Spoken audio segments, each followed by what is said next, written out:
Hi, hello, how are you all? Friends, today I showing how to prepare the menthekalu juice. Soak a handful of fenugreek seeds from the previous day.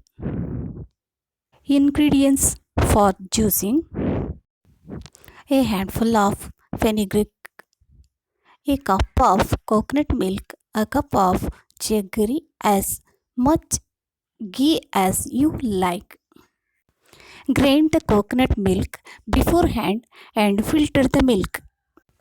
While grinding the socket the menta, add coconut milk, then add jaggery, grind it and make it thin enough to drink.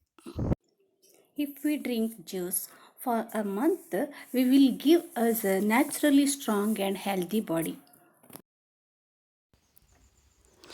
If you like Indian mentekaalu juice, please like, share and subscribe. Thank you. Thank you for watching.